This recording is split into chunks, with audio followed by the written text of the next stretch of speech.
Si os parece, vamos un poquito mal de tiempo, llevamos 10-15 minutillos de retraso. Vamos a dar paso a la segunda de las entrevistas del día de hoy, que lleva por título, como veis, ¿qué hacemos con los trastornos graves de personalidad? Un enfoque multicomponente para la práctica clínica, y en la que vamos a entrevistar a Pedro Rosique, que es compañero psiquiatra con formación en psicoanálisis y terapia focalizada en la transferencia, jefe de sección del Hospital de Día Francisco Román del Hospital Román Alberca, especialista en el tratamiento de los trastornos de la personalidad y responsable de formación continuada y especializada en este campo y supervisor de equipos de tratamiento.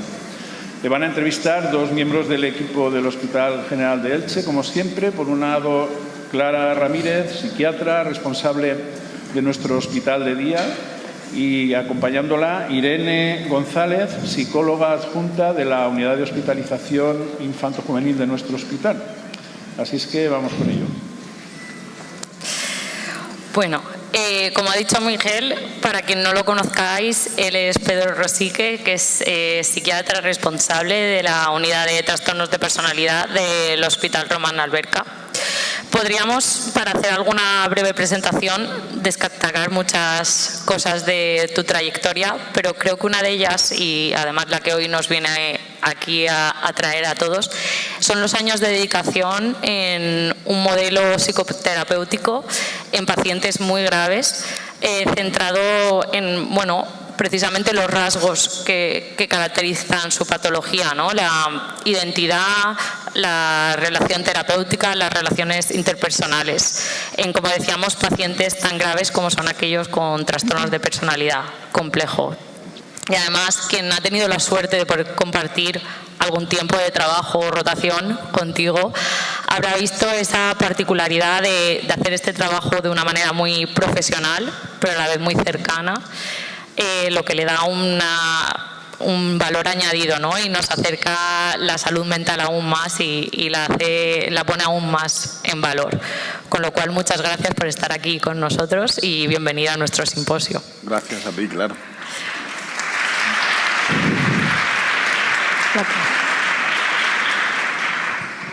La primera pregunta, que es la pregunta obligada que toca, forma parte de la tradición del simposio, es que tú también te presentes un poco, ¿no?, con una canción y que nos digas cuál es y por qué la has elegido. Vale, ¿se oye? Se oye bien, ¿no? Pues me descolocó un montón, ¿sabes? Lo de la canción, me lo dijiste. Bueno, dar las gracias a Miguel Ángel, a Clara e Irene, pero bueno, Clara es la que conocíamos porque pasó de residente por allí, por el Hospital de Día, y digo, espérate, eso de la canción, ¿cómo es? Que tengo que llevar una canción y explicarla. Y me dio más quebradero de cabeza que el resto, ¿no? Que ya el formato de entrevista también era una situación extraña para mí. Pero...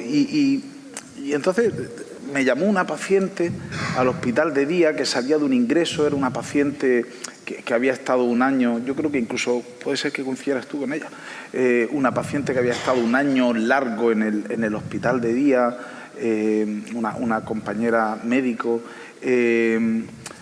y era una paciente dificilísima porque no hablaba muy poquito, un lenguaje muy concreto, le costaba mucho ponerle palabras y fijar a palabras toda la angustia que tenía, y nos llamó que estaba en una recaída, que si podía hablar con nosotros, y era una paciente que todo lo que no podía poner en palabras hacía unos poemas deliciosos, ¿no? Y de hecho editó un libro con los poemas que me pidió que lo prologara, y decías, ostras, luego la tienes en consulta y no es capaz de hilarte 4 palabras explicando lo que le pasa, y en los poemas tiene una delicadeza, una profundidad, una intensidad que te sobrecoge, ¿no? Y entonces me acordé de Billie Holiday, ¿no?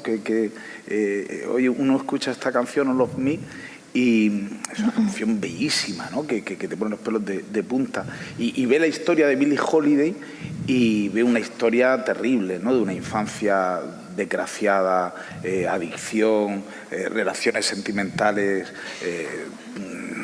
destructivas, ¿no? Y ve que dentro de todo ese dolor y de toda esa sufrimiento, cómo se puede conectar con emociones tan profundas y transmitirlas de esta manera, ¿no? Entonces me pareció como rescatar algo bonito de todo ese dolor y de todo ese sufrimiento. Buena respuesta. Hablando un poco, bueno, yo creo que ya has dejado caer alguna cosa, pero la primera pregunta que queríamos hacerte, siguiendo con el enfoque que tú haces muy personal, también es sobre ti y en concreto, ¿qué hizo que dedicaras gran parte de tu trayectoria al trabajo en trastornos de personalidad complejos? Mira, cuando empezamos, bueno, todo el inicio de la carrera con trastornos de personalidad ha estado muy paralela, como todo en esta vida relacional, o sea, no existe nada que no sea en un ámbito relacional, y fue con Luis Valenciano, ¿no?, al que estoy muy agradecido en todos estos inicios. Y nuestro profesor cuando hacíamos psicoanálisis, Rómulo Guillaume, nos decía: dejaros de rollo, vosotros que sois masoquistas, y a vosotros os gusta la marcha, os gusta sufrir. Yo creo que más que nos guste sufrir, yo creo que es una característica que uno tiene que tener, no que le guste sufrir, sino sí tener un riñón fuerte como para soportar intensidad emocional y soportar situaciones muy, muy intensas, ¿no?, y de mucha angustia sin reaccionar. Pero sí es cierto que el ámbito de los trastornos de personalidad, además de descubrirnos un mundo nuevo en la psicoterapia, cuando se empezó a popularizar la TFP, la psicoterapia focalizada en la transferencia en España, a través la trajo Kember y todo su equipo de Nueva York, ¿no?, nos dio... Veníamos de un psicoanálisis de diván, veníamos de un psicoanálisis donde todo era muy, muy desestructurado y que renegaba mucho del empirismo, de dejarse someterse a la ciencia, y Kember le dio otro toque, ¿no? Empezó a hacer estudios y empezó a acercar el modelo psicodinámico al ámbito de lo científico y nos sedujo muchísimo. Y después, fíjate, hay una frase que me dijo un compañero una vez y me quedó clavada. Dice: los trastornos de personalidad son a la salud mental lo que la salud mental al resto de la salud, ¿no? Es decir, la salud mental pone en jaque al resto de la salud, porque las cosas que funcionan en el resto de la salud, antes lo decía Eduard Vieta, ¿no?, y vuestro director gerente, ¿no?, como la salud mental encaja dentro del resto de la salud, pero es distinta, ¿no?, y pone en evidencia cosas, ¿no? Los trastornos de personalidad nos ponen en evidencia todo el tiempo, ¿no?, nuestras deficiencias. Los psiquiatras, psicólogos, enfermeros que están formados en salud mental a veces como si fuera otro campo que les reta, que les desafía, que no saben qué hacer con eso, ¿no? Y eso me sedujo también mucho. Yo recuerdo una de las veces, justo hablando de esto, ¿no?, de la transferencia, de decir, yo venía hoy aquí al hospital bien y me he ido mal y no sé qué me ha pasado en todo este tiempo. No sé si el sufrimiento es mío, me lo he comido de alguien de quien estaba viendo.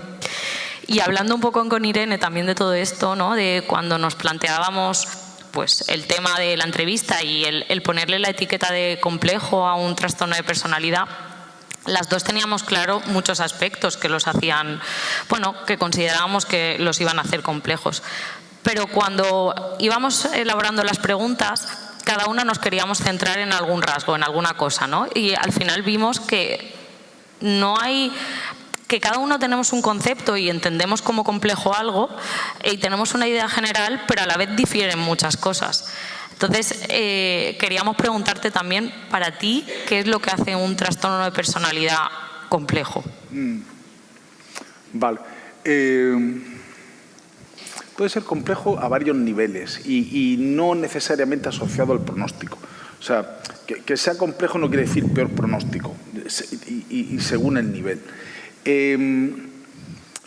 Puede ser complejo por comorbilidad, ¿no?, porque tiene muchas comorbilidades, trastorno alimentario, tóxicos, autolesiones, trastorno bipolar tipo 2, ¿no? Antes escuchaba a Vieta, ¿no?, al doctor Vieta, y pensaba qué pasa con los trastornos bipolares tipo 2, lo pasamos muy por alto, ¿no?, y al final no es una cuestión de disyunción, sino de copulación, tiene un trastorno bipolar tipo 2, un trastorno de personalidad, sino la mayoría de las veces tiene una cosa y la otra, ¿no? Son comorbilidades muy frecuentes. El pensamiento médico a veces nos lleva a pensar en disyuntivas, esto o esto, y no en conjunción, esto y esto, ¿no? Puede ser complejo por la comorbilidad, ¿no? Mucha comorbilidad. Bueno, eso necesariamente no es mal.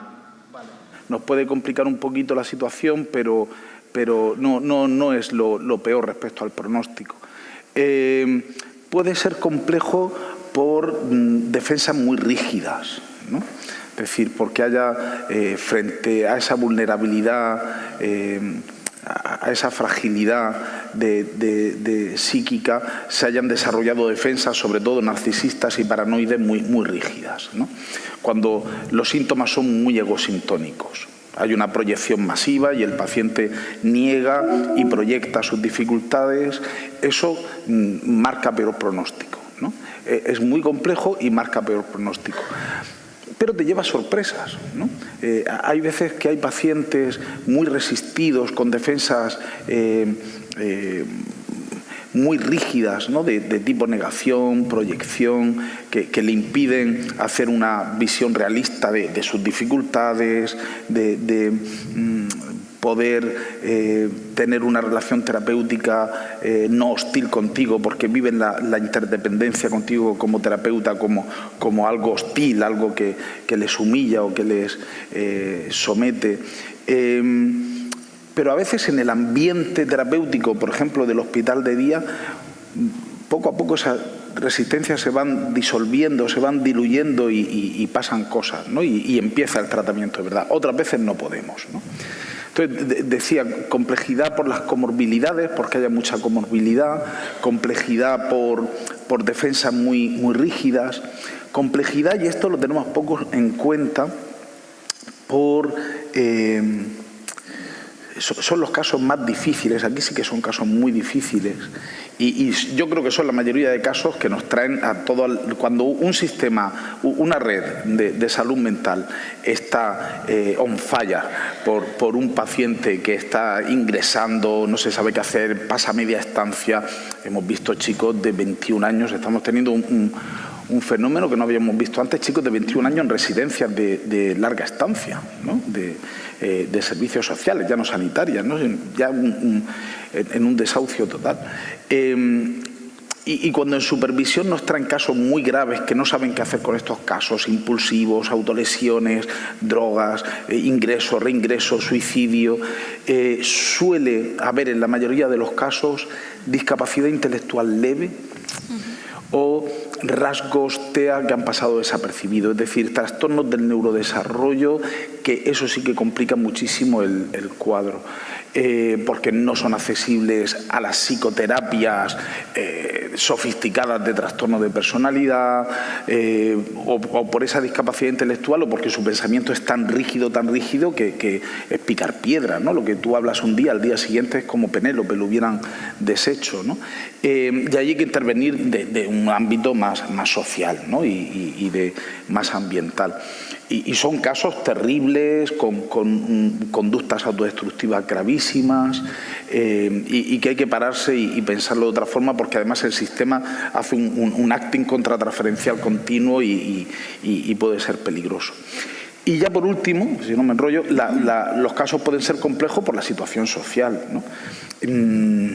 No podemos pedir el cambio interno, el cambio psíquico, que aprendan a regularse, que vayan definiendo una identidad más compleja y madura si tienen una situación social terrible, ¿no? Es decir, primero habrá que hacer intervenciones sociales que hagan un cimiento sobre el que poder construir algo. No podemos construir una psicoterapia sobre la nada, ¿no? Y hay situaciones socialmente muy complejas que no podemos hacer nada hasta que esa situación se haya mejorado un poquito, ¿no? O situaciones familiares terribles o casos. Fíjate, llegó ayer una paciente, una derivación al hospital de día, que esto se habrá pasado un montón. El hospital de día son 6, 7, 8 meses, hasta un año en algún caso, ¿no? de duración. Es una paciente que le quedan 6 meses para la inspección. Ella quiere la incapacidad laboral y le quedan 6 meses para la inspección. No juzgo, todavía no la conozco, simplemente llegó la derivación, no juzgo si a lo mejor esta mujer merece la incapacidad laboral permanente, no lo sé, todavía no lo sé.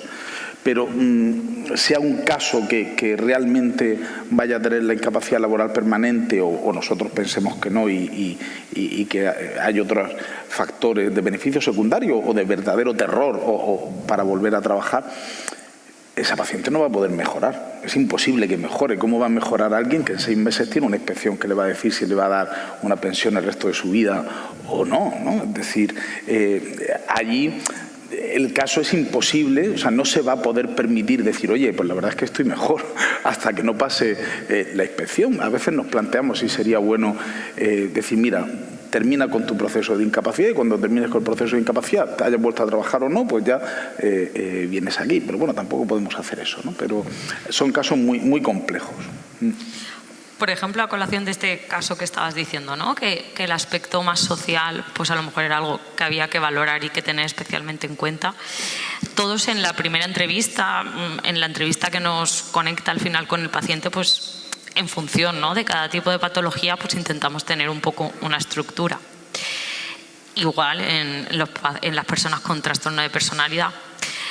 Establecemos una estructura y muchas veces, bueno, pues vamos evaluando, ¿no?, diferentes ítems.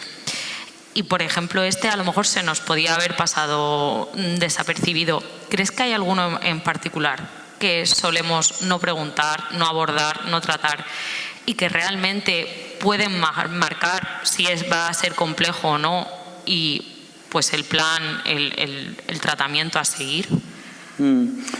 Vamos a ver, la exploración psicopatológica de los trastornos de personalidad que nos han enseñado funciona bastante mal. Y más en los casos que nosotros vemos que son casos complejos, casos que ya están muy corridos, ¿no?, como decimos, que han pasado por 4 psiquiatras, 4 psicólogos. Entonces, la exploración psicopatológica habitual no funciona, porque al final habla de lugares comunes, son pacientes que bueno, pues han aprendido ya un lenguaje con los distintos terapeutas que ha tenido. Entonces ellos te lo dicen, tengo intolerancia a la...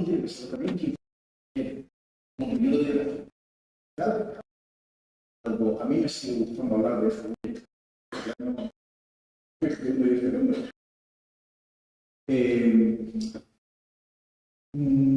¿Qué busca uno?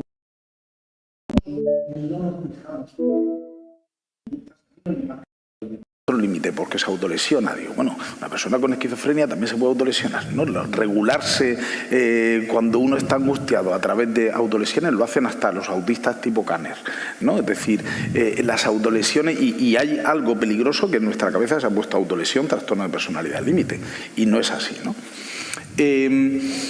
No nos interesa cuánto se autolesiona, bueno, sí nos interesa, ¿no? Pero para el diagnóstico más profundo todos esos síntomas son accesorios, ¿vale? Parezco aquí Crepelin, ¿no? Son accesorios. ¿Qué es lo que queremos valorar en el trastorno de personalidad? Queremos valorar, sí, todos esos síntomas, cómo se regula, pero eso son formas de regularse. Como cuando entra en un estado de disregulación emocional, se regula consumiendo drogas, se regula con sexo compulsivo, se regula en un scroll infinito en las redes sociales, se regula con autolesiones, con atracones.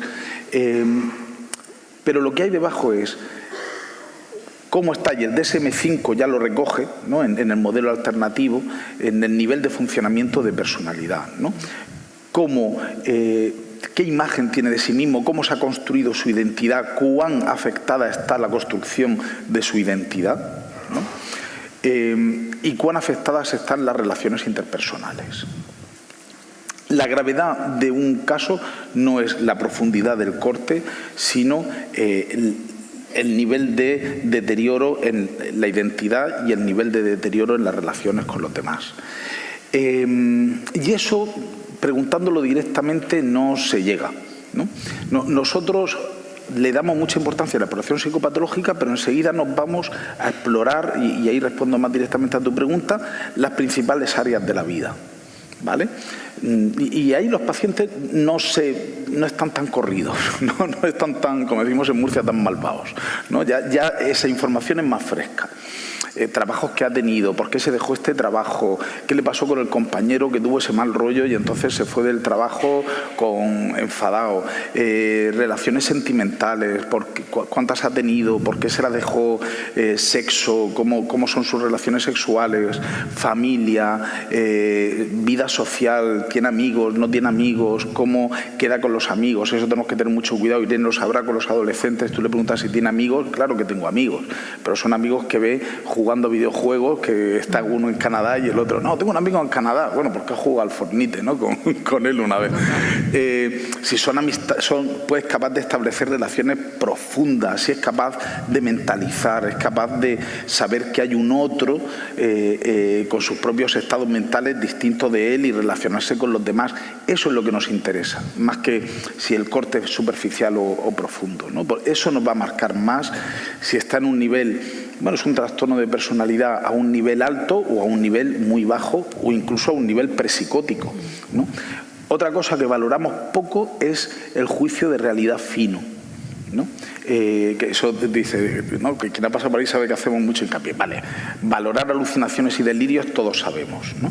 Pero ese juicio de realidad fino, esa adecuación a las normas sociales básicas, esa capacidad de tener una coherencia en tus actos, según una coherencia entre pensamiento, afecto, conducta, que mis actos, mis pensamientos y el afecto sea algo coherente, que sepa de qué va el mundo y sepa las normas sociales básicas de este mundo y cómo funcionar en él, ¿no?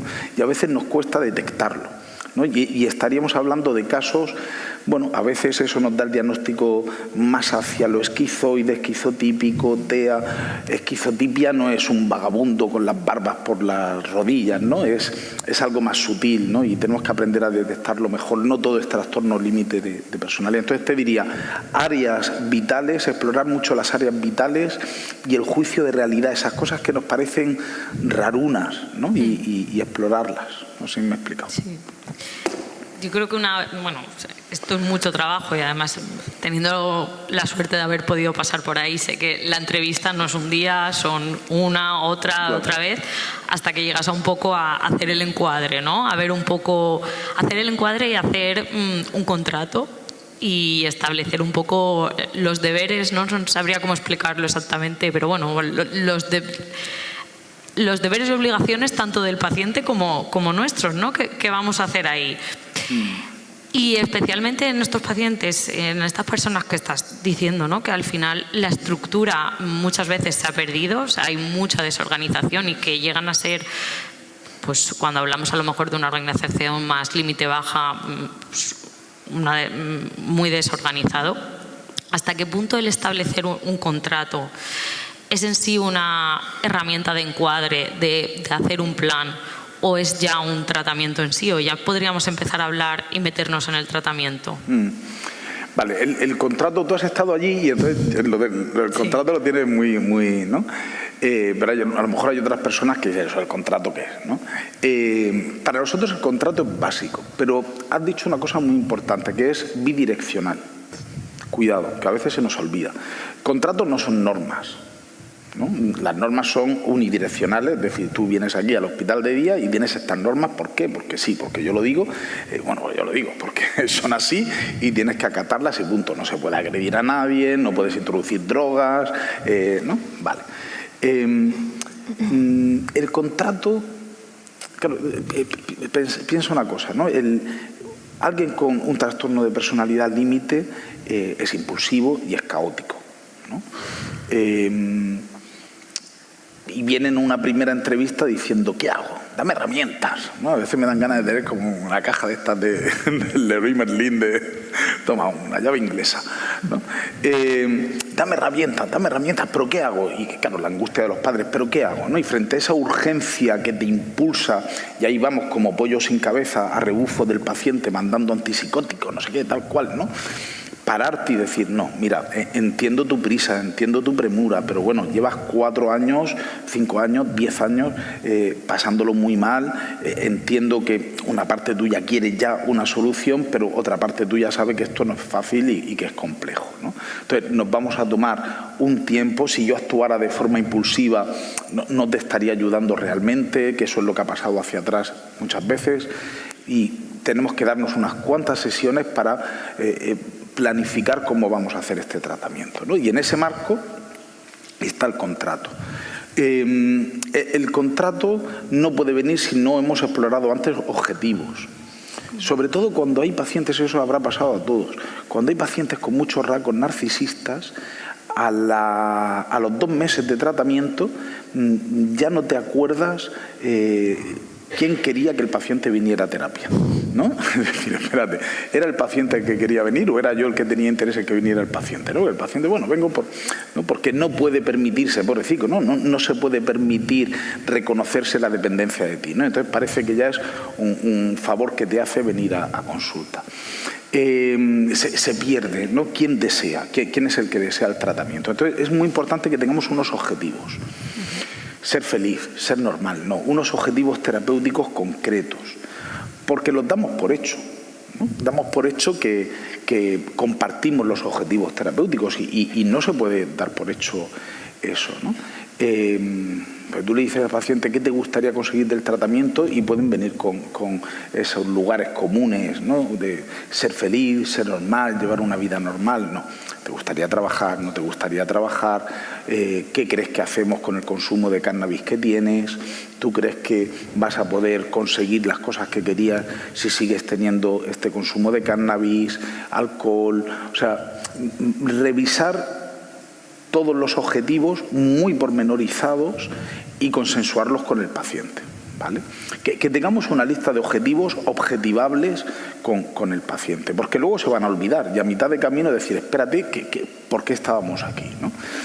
Entonces, a raíz de esos objetivos vienen a decir, bueno, si tú quieres conseguir estos objetivos, necesitamos un mínimo de un marco terapéutico que te ayude a hacer eso, ¿no?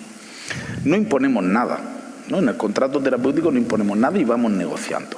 Tú quieres volver a retomar tus estudios. Ok, perfecto, yo puedo ayudarte, ¿no? Vamos a ello. Pero estás fumándote 5 porros todos los días, ¿no? ¿Tú crees que con 5 porros diarios vas a poder llegar a ese objetivo? ¿Crees que deberías de disminuir, dejar el consumo? Y empezamos a discutir sobre ello. No es decir, si tú quieres hacer este tratamiento, tienes que estar abstinente de cannabis, ¿no? Ahí se activarían todas las defensas narcisistas de autoridad, pues si tú me dices que lo deje, pues no lo dejo, te engañas, no sé qué. Entonces lo hacemos al revés, es decir, tú quieres conseguir estos objetivos, vamos a discutir si esos objetivos los vas a poder conseguir así o no. ¿Te estás autolesionando? De acuerdo, entiendo perfectamente que ahora mismo es la forma que tú tienes de regularte. Yo no te puedo pedir que mañana dejes de autolesionarte, ¿no? No sería ridículo, que te dejo desnudo frente a tu angustia, pero si un objetivo es poder llevar una vida funcional, en algún momento tendrás que aprender otras alternativas para regularte. Con lo cual vamos a marcarnos un tiempo en el que las autolesiones deben de desaparecer, ¿no?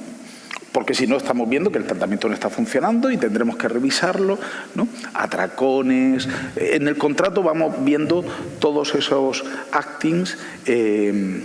Acting se entiende, ¿no? Como todas esas conductas reguladoras y una por una ver qué hacemos con ellos, ¿no?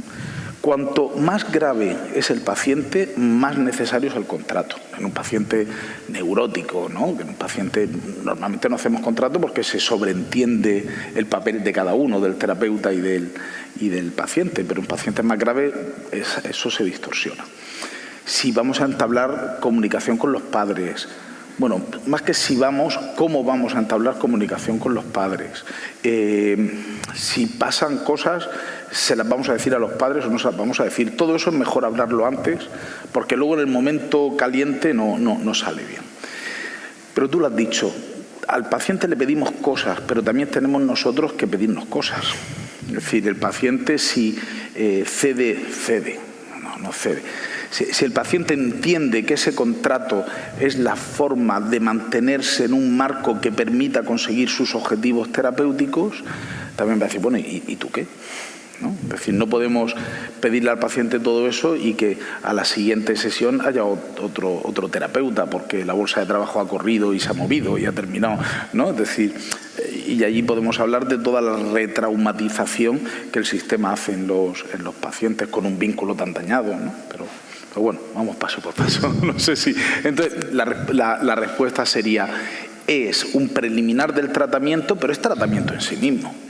En un paciente muy narcisista y muy paranoide que confíe en ti para ir diseccionando todos sus problemas y buscando alternativas, y eso es un proceso terapéutico, una organización del pensamiento que el paciente no había hecho nunca, ¿no? Pues yo creo que la pregunta obligada es, ahora, después de la importancia que le hemos dado, ¿qué hacemos cuando el contrato se rompe una y otra vez? Porque yo creo que esto nos pasa un poco a todos, ¿no? Establecemos los siguientes, lo que va a pasar o cómo va a ser la siguiente consulta, llega y no tiene nada que ver. Primero pensemos también en qué nos hemos comprometido nosotros, porque nosotros también podemos romper el contrato.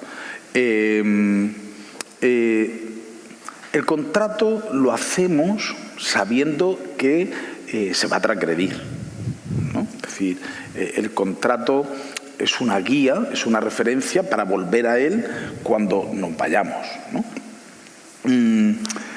Claro, también es muy distinto en qué modelo terapéutico estemos hablando y en qué contexto. Yo me pongo, casi la mayoría de los que estamos aquí estamos en un contexto público, ¿no? Y si estamos en un modelo público es distinto, ¿no? En un modelo privado yo puedo decirle al paciente, mira, lo siento, hemos perdido la confianza mutua, tenemos que dejar aquí la terapia porque ya está, ¿no? Hasta aquí hemos llegado. En un contexto público eso es mucho más complejo, ¿no? Sí que podemos tener niveles de tratamiento, ¿no? Es decir, si estamos en este marco terapéutico vamos a tener un nivel de tratamiento mucho más intensivo, y si no estamos en el marco de tratamiento pues estamos haciendo apagar fuegos, o sea, esto no es el tratamiento realmente dicho, ¿no? El contrato se transgrede de 1000 formas, también lo transgredimos nosotros y luego haré un inciso con eso, pero hay transgresiones y transgresiones. Lo que tenemos que hacer es, cuando se transgrede, volver a él y analizar qué ha pasado, ¿no? Por ejemplo, una paciente a los 5 meses de tratamiento se autolesiona, ¿no? Bueno, volvemos, oye, habíamos dicho que pasado un tiempo las autolesiones nos privan la posibilidad de ver qué había pasado, porque si te angustias y te autolesionas, esa angustia ya ha desaparecido, ya dijimos que nos marcábamos un tiempo para que tú fueras disminuyendo esa conducta, de pronto ha reaparecido, a ti te sigue interesando estar en el tratamiento y seguimos manteniendo, recuerdas los objetivos, ¿no? Vale, sí, estoy en el contrato, entiendo el contrato, sigo queriendo mis objetivos. Ahora pensemos, ¿qué ha ocurrido para que en esta altura del tratamiento te autolesiones? La mayoría de las veces va a tener algo que ver en transferencial con nosotros, ¿no? Pues a lo mejor dentro de un mes y medio es el alta, ¿no? Y antes del alta empiezan a pasar cosas. O sea, las transgresiones del contrato te sirven para que surja lo auténtico, para que surja a veces lo relacional contigo, ¿no? Son mensajes. Las transgresiones al contrato son mensajes a ti como terapeuta. Otras transgresiones del contrato no se pueden, tienen que tener una paralización del tratamiento y repensar las cosas, ¿no? Nosotros en hospital de día lo que hacemos muchas veces es sacar al paciente de los grupos durante un tiempo, dejarlo solo en intervenciones individuales cuando hay transgresiones del contrato repetidas y que pueden poner en riesgo al resto de compañeros del grupo, y cuando la situación se recompone vuelve al grupo, ¿no?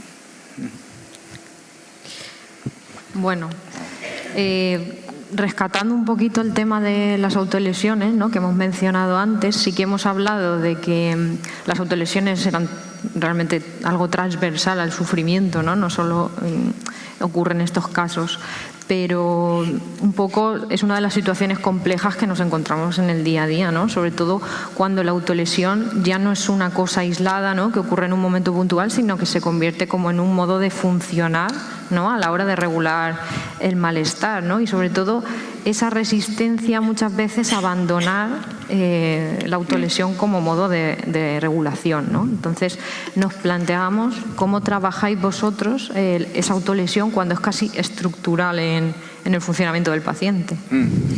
Vale. Bueno, primero yo diría con la autolesión no ponerse muy nervioso, ¿no? Que a veces las autolesiones nos ponen muy nerviosos y bueno, si son autolesiones que no son graves, que no comprometen, no corramos, ¿no? Pensemos que tenemos pacientes, pobrecicos, ¿no?, con unos tatuajes brutales de todo el brazo. No nos pongamos nerviosos. Si son autolesiones perisuicidas, a lo mejor tenemos que ser un poquito más contundentes. Pero sí es cierto que, como tú dices, hay hay como muchos niveles. Hay un nivel de la autolesión como forma de regularse, hay un nivel de la autolesión como forma de relacionarse y forma de comunicarme, ¿no?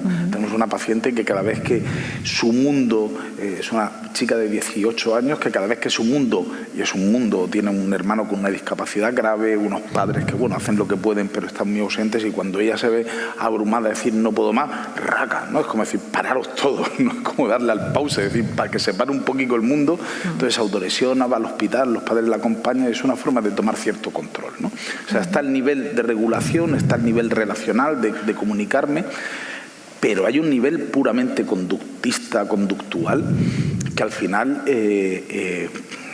uno dice que es casi como la droga, ¿no? Es casi como una droga. De hecho, el DSM-5 ya incluye la autolesión no suicida como una entidad en sí misma, ¿no?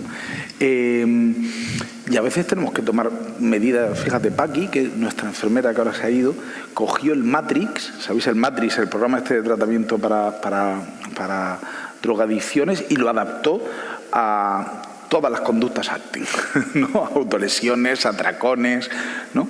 Porque al final hay un mecanismo muy parecido al de la adicción, ¿no? Y sin despreciar, porque tenemos que analizar ese nivel más profundo de regulación, ese nivel más profundo de comunicación interpersonal, hay un nivel superficial, pero muy importante, puramente conductual y conductista, ¿no? Que tenemos que ayudarle con alternativas, pues todos conocéis los de el wasabi en la boca, la goma, el no sé qué. Pero si solo hacemos el nivel conductista, le dejamos abocado a no tener otra forma de comunicarse o de regularse. O sea, tenemos que atender a todos los niveles, ¿no? Sí que es verdad que lo que comentaban, ¿no? Que incluso hay pacientes que dicen, es que es como soy adicto a esto, ¿no? Pues tiene ese punto. Y luego también, muy importante lo que has dicho, ¿no? Que a veces es una manera de comunicar, ¿no? Cuando no se verbaliza a lo mejor directamente el malestar, sino que lo actúo, ¿no? Pues a través o de autolesiones o de crisis o de amenazas o de rupturas de encuadre, ¿no? Entonces, es verdad que es algo que genera tensión, ¿no? También al equipo cuando trabajamos con estos pacientes, ¿no? Y nos planteábamos hasta qué punto tolerar ese acting out como una manera como de comunicar el malestar o sea, antes de considerar si hay que hacer cambios en el tratamiento o hay que darle una vuelta al enfoque. Ya te digo, Irene, al principio toleramos, ¿no? Mientras no haga daño al grupo. Cuidado con el grupo, ¿no? El grupo también da una herramienta que cuando es solo terapia individual no la tienes, ¿no? Que es la confrontación del propio grupo. Nosotros, cuando alguien llega por la mañana al hospital de día, que la noche anterior se ha autolesionado y llega con la venda o llega tal, hablamos mucho con el grupo si el grupo es capaz de soportar eso o no es capaz de soportar eso, ¿no? Si en la autolesión ha habido un mensaje al grupo porque a lo mejor el día anterior habían tenido un conflicto, es como decir, esto no podemos, ¿no? Primero recordamos si está en contrato o no está en contrato. Cuando hay ruptura de contrato, antes de analizar la conducta, ¿estamos otra vez en contrato o no? Y si estamos en contrato, la analizamos. Y a veces el grupo, tenemos que sacar a la persona de los grupos un tiempo, si está muy activa con las autolesiones. Es como si hay una recaída en tóxicos, ¿no? Es decir, no puedes estar en el grupo si estás otra vez en una recaída, tendrás que alejarte un tiempo del grupo, ¿no? Depende. Hay otras veces que las autolesiones son superficiales, el grupo las contiene y no pasa nada, ¿no? Vale. Bueno, yo al final que trabajo en infanto-juvenil no podía quedarme sin traer preguntas relacionadas con este tema. Es verdad que pues, siempre hay cautela, ¿no?, a la hora de hablar de trastorno de personalidad o poner diagnósticos a ciertas edades, pero la realidad práctica, ¿no?, es que cada vez nos encontramos chavales más jóvenes, pues 11, 12, 13, 14, que tienen conductas bastante graves, ¿no? Entonces vemos que esa trayectoria como que empieza mucho antes, ¿no?, de cuando ya reciben un diagnóstico y vemos pues jóvenes que ya tienen una desregulación emocional muy intensa, conductas autolesivas, una difusión de identidad que va más allá de la propia duda adolescente, ¿no? Entonces nos planteábamos que si creéis que estamos llegando tarde a estos pacientes, ¿no?, y qué signos de la adolescencia pues deberían alentarnos de que hay un riesgo de que pueda haber una evolución hacia un trastorno grave de personalidad. Me cuesta mucho hablar de esto. Fíjate, en Murcia se da una situación muy anómala, que es que a los 16 años los hacemos adultos, ¿no? Aquí no, ¿no? Aquí es 18. No, aquí 18. Que también es pronto, pero bueno, hoy en día adultos ya a partir de 25. Jóvenes ¿no? adultos. Pero allí con 16 años son adultos, o sea, es brutal, ¿no? No sé por qué no lo cambian, Sí, bueno, es sí verdad. me lo puedo intuir, pero ¿qué ocurre entonces? Que los recursos infantos juveniles llegan hasta los 16. A partir de 16 están en recursos de adultos. Cuando empezamos el hospital de día, nuestro criterio de inclusión era mayores de 18, pero hemos bajado a 16. O sea, tenemos en el hospital de día gente de 16 años con gente de 58, que parecen grupos multifamiliares. Es muy chulo porque, claro, son experiencias complementarias y uno te está hablando como padre de los conflictos con el hijo y el otro te está hablando de hijo como conflictos con el padre. Entonces tenemos una multifamiliar sin necesidad de traer a las familias, ¿no?, porque los propios pacientes encarnan esos roles recíprocos, ¿no? Yo qué sé, ¿qué está pasando con los adolescentes? A mí me preocupa un montonazo los casos tan graves que tenemos. No creo, eso sí lo tengo claro, no creo que haya habido una mutación genética, ¿no? No creo que haya, en verdad lo digo, ¿no? O sea, no creo que haya habido una mutación genética en los adolescentes. Tampoco creo que los adolescentes se estén reuniendo a escondidas nuestras en las cloacas de la ciudad para fastidiar al sistema nacional de salud. Entonces, si no hay una mutación genética ni hay un complot de los adolescentes contra nosotros, quizás los adultos algo estamos haciendo muy mal y estamos fastidiando a una generación bastante. Lo digo porque siempre ponemos el foco en los adolescentes. ¿Qué les pasa a los adolescentes? Y no estamos pensando qué nos pasa a nosotros para que los adolescentes estén así, ya te digo, de momento, genético, no sé, Vieta sabe más que yo de genética, creo que no, y lo de las cloacas no me consta, ¿no? ¿Qué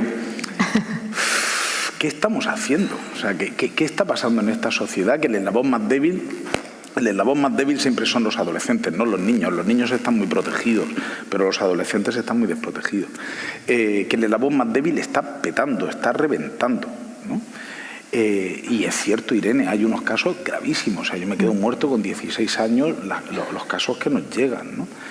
Y tú dices, Dios mío, arremángate, que aquí a que podamos, o sea, hacen falta 4 años de acompañamiento y de minimización de daños antes de que podamos hacer un trabajo más profundo, ¿no? Que aquí hay que acompañar, ya irá bajando la impulsividad, ya irá bajando la clínica para poder entrar en una cosa más reflexiva, pero ahora mismo es acompañamiento. ¿Poner diagnóstico o no poner diagnóstico? Pues sí, pues claro, hay que... no sé, tú como infanto-juvenil lo sabes, si vivimos en un sistema, ojalá viviéramos en un sistema que no hicieran falta diagnóstico para movilizar los apoyos, ¿no? Que se pudieran movilizar apoyos sin utilizar diagnóstico, pero si queremos movilizar apoyos hay que poner diagnóstico, ¿no? los diagnósticos menos lesivos, porque luego cambia, y Sí. tú lo sabes, ¿eh? Luego de pronto hay situaciones y digo como el pronóstico, hay pacientes que tú dices esto es un desastre, a ver esto, y luego es una maravilla, ¿no? Y evolucionan genial, y otros que parece que son pacientes buenos, tal cual, y se cronifica, y eso a veces los factores pronósticos son muy, muy complejos, pero no sabría decirte. Sería ideal que no hicieran falta diagnósticos. Hacen falta diagnósticos, el de trastorno de personalidad, ese criterio de los 18. Yo con 16 años sí le digo, mira, esto es un trastorno de personalidad. Pero bueno, con cautela y sabiendo que yo los diagnósticos, fíjate, los pacto con el paciente y con la familia. Porque al final el diagnóstico va a quedar en Ágora, no sé aquí cómo será el programa informático, Selene, Ágora, lo que sea, y eso le va a acompañar y le puede perjudicar muchísimo, ¿no? Pero perjudicar al punto de que alguien vaya con un problema de digestivo y el digestivo diga, uy, esto es ansiedad, ¿no? Porque ve allí diagnósticos psiquiátricos. Entonces yo pacto el diagnóstico siempre en función de qué queremos conseguir con ese diagnóstico y más aún en adolescentes. Vale, No sé si... vamos a ir aligerando un poco, Sí, porque claro. nos comentan que quedan 10 minutos y tenemos muchas preguntas.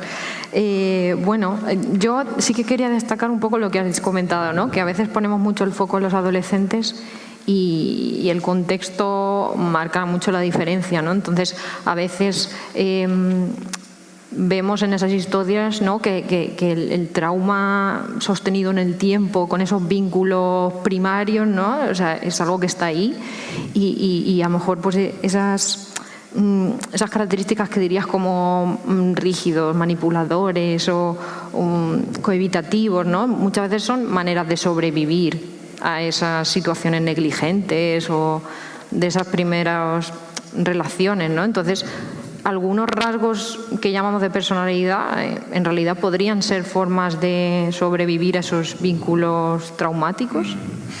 El trauma yo creo que es uno de los campos que más se está estudiando ahora dentro de los trastornos de personalidad.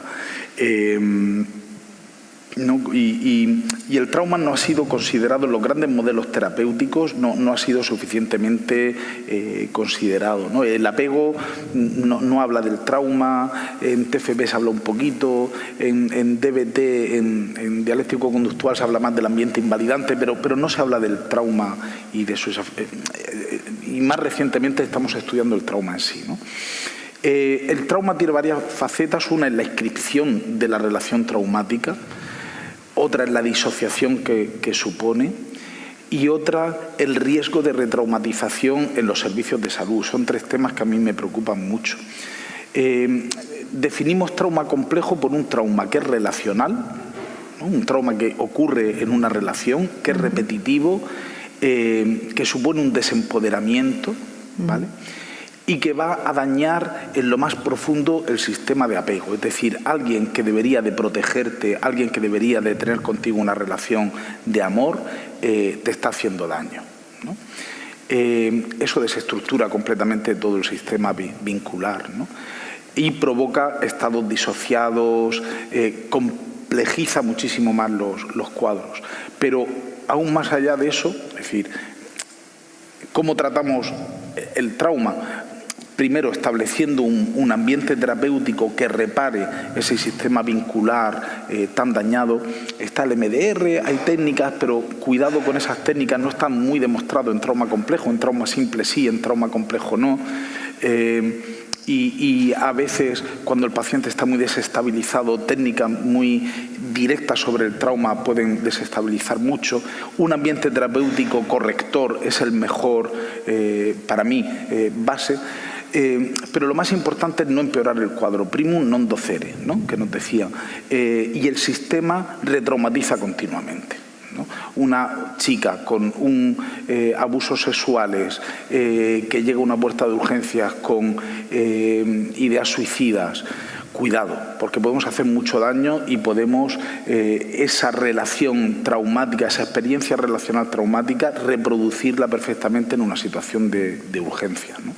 O alguien con negligencia, con trauma por negligencia, donde ha sentido que no le ha importado nunca nada a su madre, a su padre, y que ha sido alguien, y de pronto va a una cita con el psicólogo, otra cita con el psicólogo, y cada vez es un psicólogo distinto, no hay realmente ninguna relación es como estamos reproduciendo su miedo a que no le importa absolutamente a nadie, ¿no? Total. Vale, hago una pregunta y te doy paso. Me enrollo mucho, ¿verdad?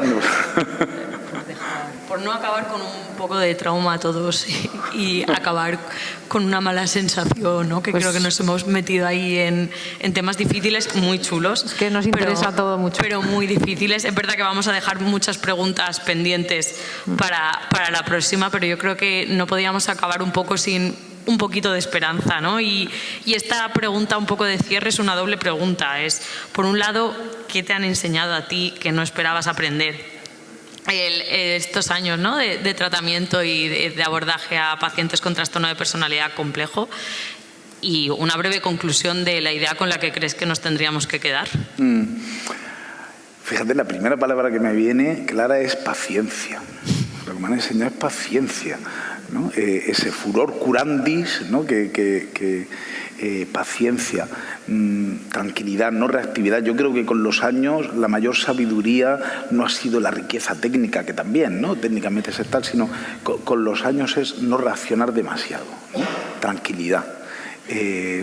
No dejarte llevar por el afecto intenso, sino saber navegar en el afecto intenso. Eso me ha servido un montón hasta en mi vida personal, con mis hijos, ¿no?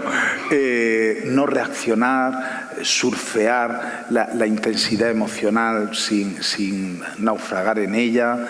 Y eso me lo llevo ya os digo, de mi vida profesional a mi vida personal.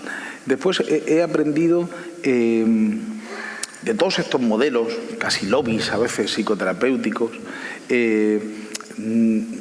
hay muchos aspectos comunes y al final es, primero, no hacer daño.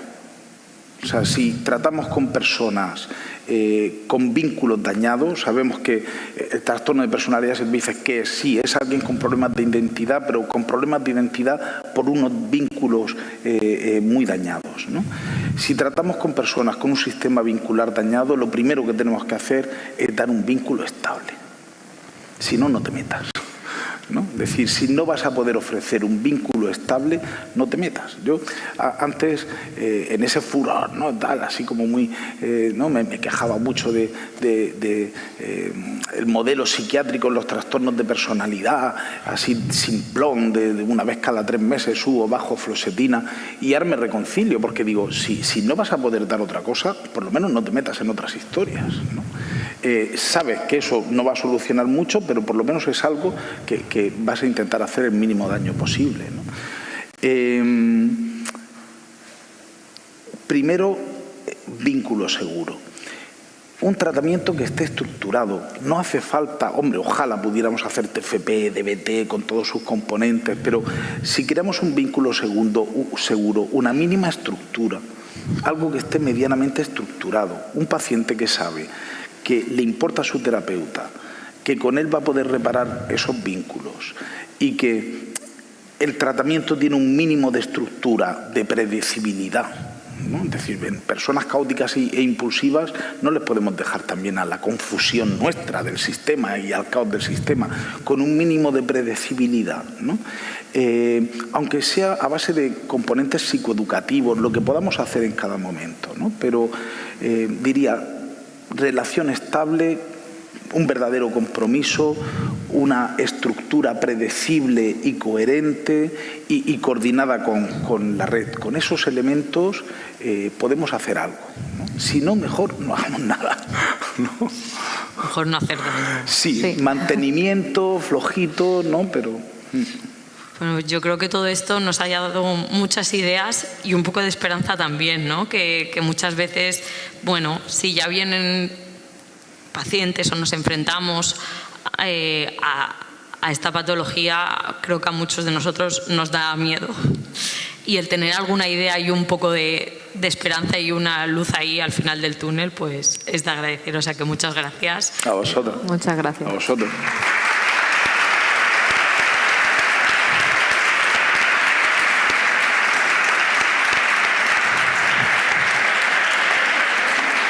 Y si alguien tiene alguna pregunta.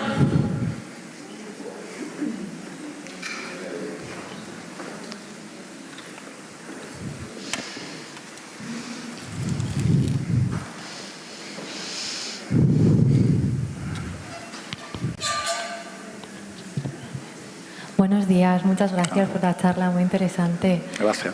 Yo tenía una duda y es que me cuesta mucho diferenciar en consulta los rasgos TEA del clúster A y luego incluso hablando de adolescentes, de personas con rasguitos más obsesivos y más evitativos que se refugian en los videojuegos y se obsesionan con ellos, de ahí no salen. ¿Cómo podría diferenciarlos y luego qué objetivos le puedo pedir a cada uno para el bienestar de ellos? ¿Y cómo llegar a ellos? Agradecemos esa pregunta porque no nos ha dado tiempo a hacerla. Sí. Para mí el trastorno de personalidad evitativo es de los más confusos. Igual que el dependiente, me resulta súper confuso. Nosotros seguimos más que el modelo categorial de 11 categorías diagnósticas, que nos parece forzado. Yo creo que lo mantenemos, fíjate, mantenemos el modelo categorial, pero al final lo mantenemos como si fuera dimensional. Me explico, tú al final, ¿qué haces? Coges las categorías y las usas como dimensiones. Tiene un trastorno de personalidad con rasgos límites, rasgos narcisistas y rasgos obsesivos, ¿no? Es decir, haces esa trampa que no nos hemos puesto de acuerdo, pero de forma innata nos sale a todos los profesionales de la salud mental coger esas categorías y transformarlas en dimensiones, ¿no? Porque desde tiempos inmemoriales pues están los horóscopos, ¿no? Los 12 signos zodiacales, que nos pasa lo mismo, ¿no? Tú eres Tauro, pero no cuadras con Tauro porque es que tienes el ascendente Géminis y Urano pasaba por ahí dando una vuelta. Es imposible, ¿no? Es imposible categorizar la personalidad, ¿no? Al final es trastorno de personalidad, pero más que ese diagnóstico para nosotros sirve mucho límite alto, límite bajo y presicótico, ¿vale? Esa distinción para nosotros es básica. Luego, si quieres, le pones eso, pues más narcisista, más tal, pero brevemente, el límite alto es un trastorno de personalidad que es capaz de tener vínculos profundos y estables, caóticos, pero estables, es decir, quiere a su gente, ¿vale? Medio funcional, funciona, deja de funcionar, muy inestable, pero su agresividad es muy egodistónica, es decir, cuando se le va, se desregula, se puede regular mucho, pero luego cuando pasa ese estado de desregulación se da cuenta que se le ha ido la cabeza, perdonarme, ¿no? Es capaz de hacer crítica de su conducta, etcétera, ¿no? Y puede permitirse el apego y puede permitirse la dependencia. Luego, se la permite con todo su caos, ¿no? Te idealiza, te devalúa. Un límite bajo, la agresividad es egosintónica, ¿vale? La agresividad es egosintónica. Justifica su agresividad, tanto hetero como autoagresividad, ¿no? Se desregula, proyecta, niega, no tiene una capacidad de un yo observador que le diga en verdad, oye, pues yo he hecho esto, ¿no? La capacidad de mentalización es muy escasa, ¿no? El otro es un lugar donde proyectar todo el tiempo y huye como gato del agua de las relaciones de dependencia, ¿no? Es decir, no puede permitirse, está negada, no es que no existan sus necesidades de apego y dependencia, claro que existen y un montón, ¿no? Ve gente con 40 años viviendo con sus padres diciendo, yo no los aguanto, en cuanto pueda me voy de casa, tal, pero tienes 40 años y estás viviendo todavía ahí, ¿no? Reniegan de su necesidad de dependencia aunque la actúan todo el tiempo, ¿no? Y a ti como terapeuta te rechazan, etcétera. Límites bajos, más complejos. Y presicóticos es cuando ese juicio fino de realidad está ahí, ¡oh!, que no terminan, no se enteran, no saben de qué va el mundo del todo, son torpes, son como elefante en cacharrería, se van dando golpes con absolutamente todo, ¿no? Ese juicio de realidad. Y las relaciones interpersonales son vacías, huecas, insípidas, superficiales. Por ejemplo, un trastorno evitativo que nos hace pensar en alguien más alto, de un nivel más alto, trastorno evitativo es capaz de tener relación con su hermano, ¿no? Es decir, ahí no hay evitación. Con su hermano es capaz de tener una relación profunda, ¿no? O con su madre o con su padre, ¿no? Si ves a alguien sí, hay conductas evitativas sociales, pero es que no tiene ni siquiera con su madre una relación genuina de amor, ¿no? Entonces tendremos que pensar que está más abajo. No sé si me explico.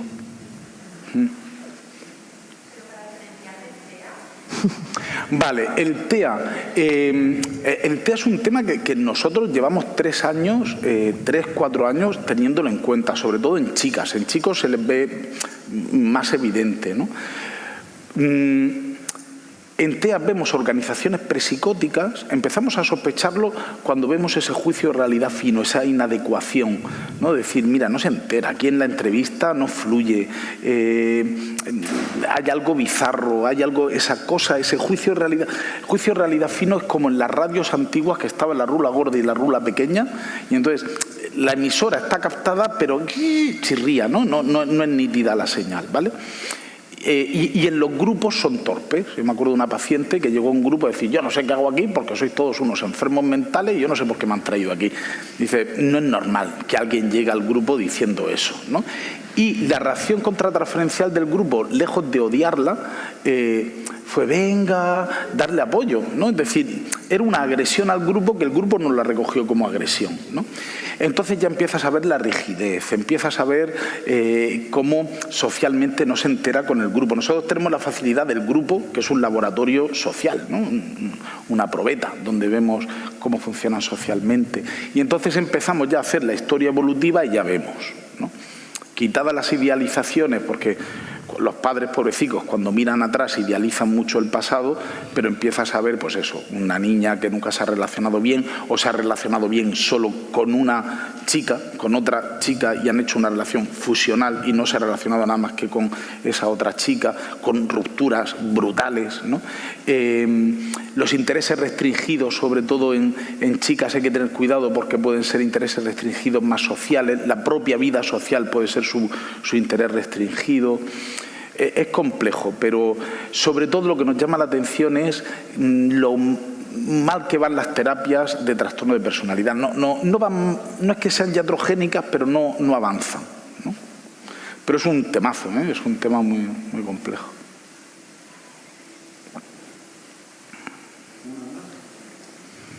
Disculpadme, me enrollo, vosotros cortadme, Miguel Ángel.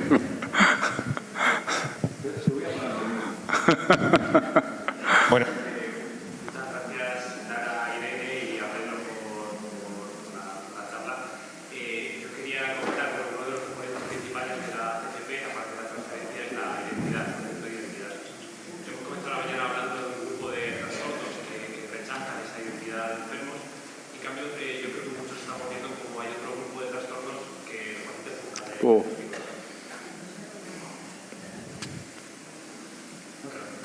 Ese grupo de diagnósticos que son buscados por nuestros pacientes, ¿no? Hoy muchos pacientes quieren ser TEA, quieren ser TDAH. Bueno, yo ya pienso incluso los psicópatas van a reivindicar su trocito de neurodivergencia un día de estos. Ya he tenido el otro día en un grupo una paciente hablaba de su pareja maltratadora, una pareja anterior que había tenido maltratadora, y dijo, es que es un psicópata, y otro paciente dijo, oye, por favor, no estigmaticemos a los psicópatas. Este segundo paciente era TEA, es un chico trans TEA.